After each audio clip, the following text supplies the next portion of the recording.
Abu Dhabi was an emotional end to what was a very emotionally charged season. Oh my God! You are the world champion! It was the first time in several years that anyone had challenged Mercedes, anyone had come close to challenging Lewis Hamilton.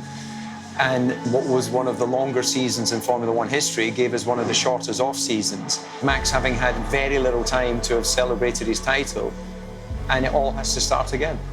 Everything gets put back to zero, not just the points, everything. It's still called Formula One, but it's a completely different regulation of Formula One. Opening race of the season, so much hope and anticipation for the year ahead. Hey, what's going on with the battery? What do you want me to do? There's not a lot we can do. I'm losing power. I lost the engine. Yeah. Okay. The Ferrari pace is confirmed, and worse than that, Red Bull have a double DNF.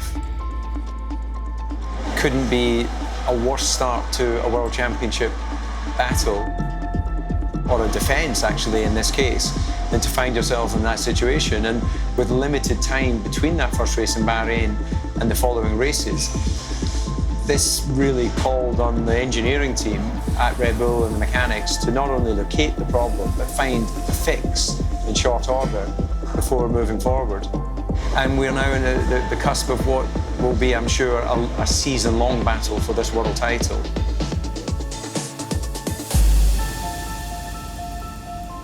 Saudi Arabia, high-speed street circuit, really pushed all of the drivers to the limit. Of course, Ferrari, who were not in the 2021 World Championship battle, put all their focus onto 2022 and have come out of the blocks running. And there was a point where it looked like Max wasn't going to be in a position to defend.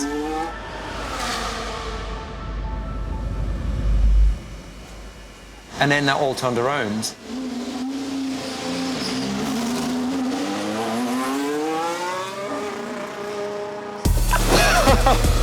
Pole position. Yes!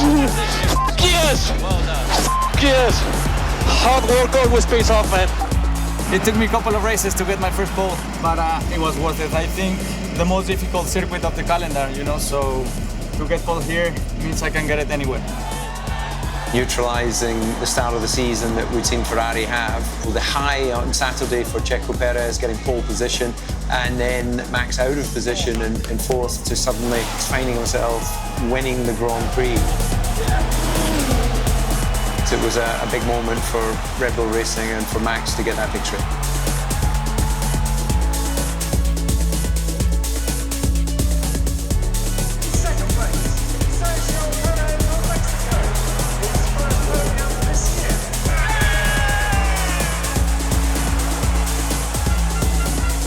In Imola, Charles dropped the car at the top chicane, and suddenly Max has been able to bring the World Championship gap back to a handful of points. Oh, that was a very lovely Sunday. What I made, that's maximum points. Amazing result also for the whole team, guys. Oh, yes, guys. This is what we deserve after the start of the season with Fab. Well done, Checo. Fantastic. Our first 1-2 since 2016. We've had a tough start to the year, but it just shows, you know, you have to keep on working, keep on trying to improve and learn, and to have a weekend like this for both of us, you know, with a 1-2 for the team is just incredible. The first in our history together, so yeah, I hope the first of many.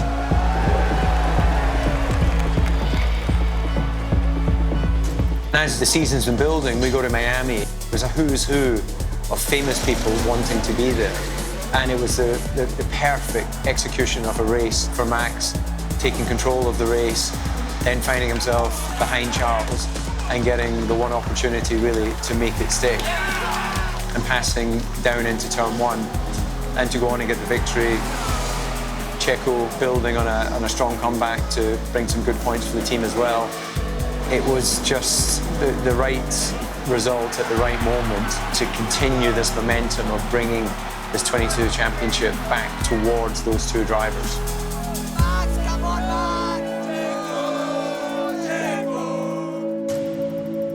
So Barcelona, the proving ground of Formula One testing, once again Ferrari show they're a formidable competitor, taking the front row in qualifying.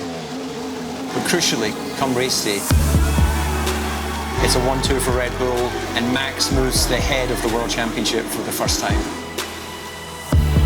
Not an easy start to the race, but we turned it around at the end. So, yeah, very good job also for the team.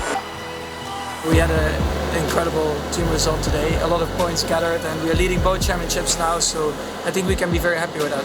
When we consider how we started the season, it's definitely a great recovery, but the season is still very young. There is a long way ahead. We have to keep this momentum going in the team.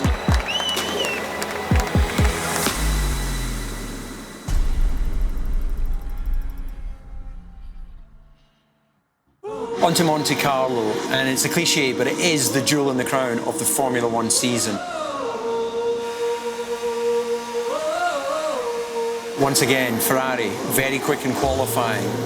Checo at the end of the last part of qualifying, crashing on the entry to the tunnel. Then Sunday, the rains come.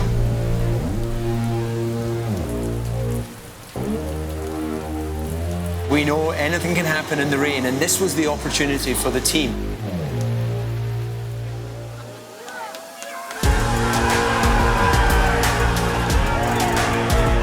Checo, you have won Monaco. Unbelievable drive.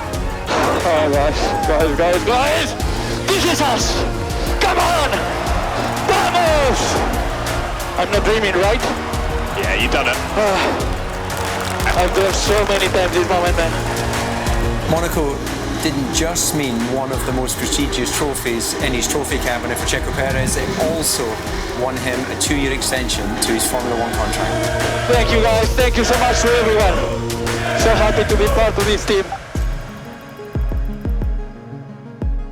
On to Baku, a circuit that Checo Perez has always been strong, showed his great speed by out-qualifying Max, which is no mean feat when you look at the history of Max's teammates. Come race day, another great performance and good strategic calls from the team.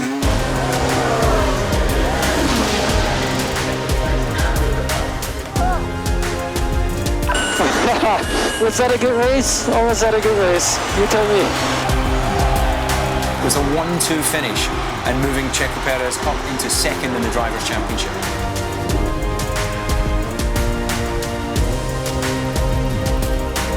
Canada, and it was an opportunity for Max Verstappen to shine in a wet qualifying. You are currently purple in all 3 sectors. Just waiting on Sainz's lap. Yeah. You are pole. Wow, not bad then, but it was tricky conditions now. Come race day, again, it was incredibly close out on track. He never made a mistake, not one. He took the victory, the 6th straight victory for Red Bull Racing.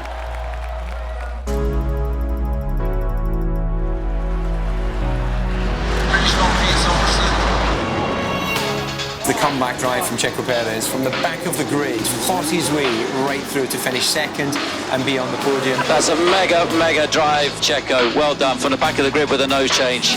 Really proud of you for that one. At some point it was looking like P6, P5, P4, and then we ended up fighting for a strong result, so it was a nice comeback. So from the almost home race of Silverstone to the actual home race of the Red Bull Ring, and it was a brilliant start to the sprint race on Saturday with Max winning. That said, the writing was on the wall. It was incredibly close, I believe less than 2 seconds to Charles Leclerc. Come the feature race on Sunday, the frustration of a bad qualifying for Checo on Saturday.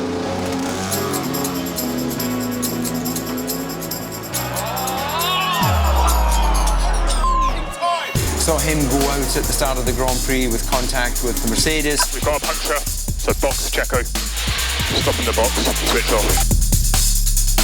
I'm sorry, guys. It really was a case of Max just managing what was a struggle to get front performance in the tyres. Okay, good effort, Max. P2. Good hold of points, mate. I think you're likely to have fastest lap as well. Well done. So although it was P2 on the road, Max did get the bonus point for fastest lap, but with Charles getting the victory, that's moved him up in front of Checo into P2 in the championship. There's still a healthy lead for Max, but this World Championship battle has continued to be close.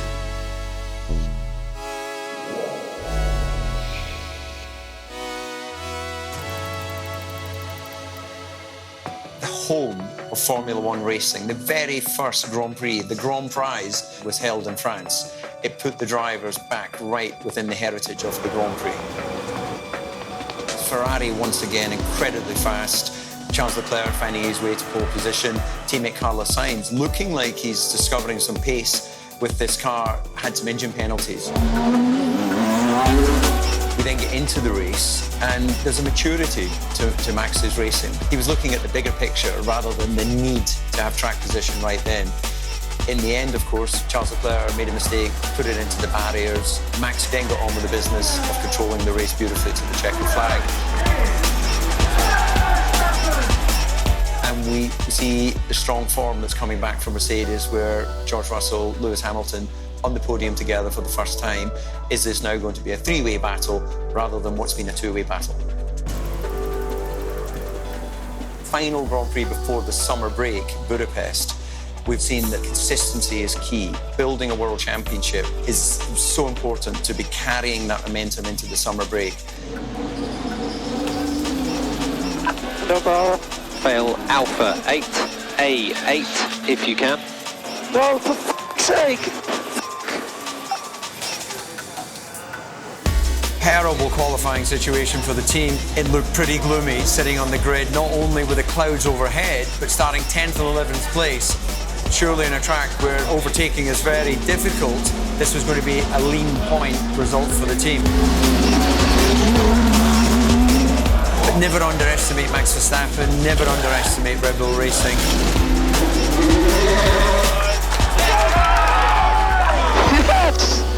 P10 to P1. Fantastic. Whoa, what a race! Unbelievable, Max. That is right up there with your best. So with victory for Max, he now has extended his lead in the World Championship. It was a perfect way to go into the Formula One summer break. What a way to finish the first half of the year. Special outlaps there, Max, I mate. Yeah, they were full set, mate.